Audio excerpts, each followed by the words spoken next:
Ever wonder how to make a YouTube video from start to finish? Well, I'm going to talk you through how I go from a blank page to a YouTube video once a week, every week, along with the systems I've put in place to make this as easy as possible. If you're a new creator or one that's been around for some time, or maybe you just like to have a look behind the scenes, then this is the video for you. Let's get right into it. Everything starts as a blank page. I found that there are three main elements that go into making great YouTube videos. Those three elements are having a great relevant video idea, creating a title and thumbnail in advance before shooting the video, and being able to piece it all together and tell a story for your audience. Obviously, there are more elements to this if you want to go more in depth, such as having a great intro, but that's a video for another day. If you've watched Casey Neistat, Ali Abdaal, or Andres Videoza, you'll have seen fantastic storytelling in action and just how effective it can be for keeping the viewer's attention. Personally, to ensure I stick to my weekly upload schedule while balancing a full-time job as a product manager, I've put processes in place to streamline video creation from start to finish. It all starts in Notion. I've created a video idea home base where I keep all my ideas that pop into my head. If you don't have Notion, I'd recommend downloading it both on your PC and your phone, or just using the Notes app on your phone. This way you can be anywhere and jot down a video idea almost instantly if it comes over you. I then move the more interesting ideas into the potential category before moving them into the in progress category when I've really started to commit to them. Within each idea card that I create, I have it broken down into sections: title, thumbnails, other thumbnails, talking points, outro, and this template acts as the structure for each and every video that I do. This may sound unconventional, and it definitely did when I first heard it, but you have to be creating your title and thumbnail first and forgetting about the idea if you're unable to create a good title and thumbnail. 90% of the people will only see your thumbnail and your title, and they'll never see the start of your video. I challenge myself to get around 10 to 20 titles, use AI if you need some help here, and then roughly 2 to 3 sample thumbnails of my own and sample thumbnails of videos that I seen did well in that area, and I kind of take elements from those thumbnails and implement them into my own. It's like a mini competitor research if you want to look at it like that. Once I have those nailed down, I can start moving on to writing out a script or talking points for my video. This can take some time, but I find once I get into the flow, I'm able to write a video out very quickly. Now, if you can't do this straight away, don't worry. It's taken me a long time to get used to making videos, record my voice, using cameras and so on, and depending how far along you are in your YouTube creator journey, you'll be at a different stage and it may take longer or you may be faster. Once I have the video roughly scripted out, I'll start to grab A-roll or B-roll footage relevant to my talking points. This is either the main footage you're going to see or the kind of secondary footage when I'm talking over. Oftentimes, if the video idea I have in my mind is very clear, I'll get the footage first and then kind of create a script thereafter based on the footage. For a video like this one, I've done a bit of both. I've got some of the key A and B roll shots that I thought I would need, and then from typing out parts of this script, I've got more ideas of footage that I need. Once I have my script and my footage, I move on to my voiceover or audio recording. This tends to be quite quick because I have it all in front of me now on the one Notion page, and I'm able to read it word for word while recording using the Notes app on my Mac Mini. Obviously, if I'm doing a piece of camera, it can be more difficult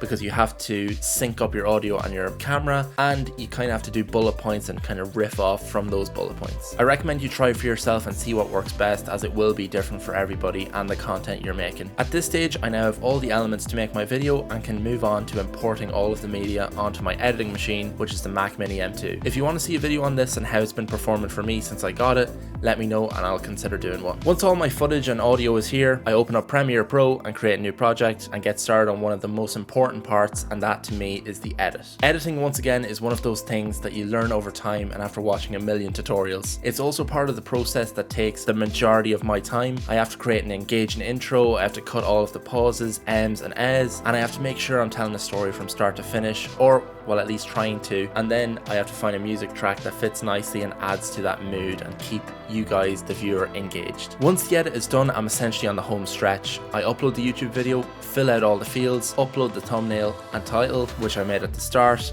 and then I sit back and let it process. The hard work has been done, and I restart the process for the next week and the next video idea. I remember watching John Dorman's video on how to create a killer YouTube video. He mentioned towards the end that you should be enjoying the process, and thankfully I can say once you start getting into the rhythm of content creation and you start to find that little corner of YouTube that you belong in, you will start to enjoy the process and how rewarding it is to get something out there that you created, never mind getting content out there that you actually get feedback on from others, and oftentimes others may love it too, which is even more rewarding. And that, ladies and gentlemen, is what they call a whistle-stop tour of how a YouTube video is made from start to finish. If you'd like to learn more about how I set up my iPhone so it doesn't ruin my life, check out this video here, or if you're into drones, check out my latest video if the DJI Mini 2 is still worth buying in 2024. I'll see you in the next one. Bye bye.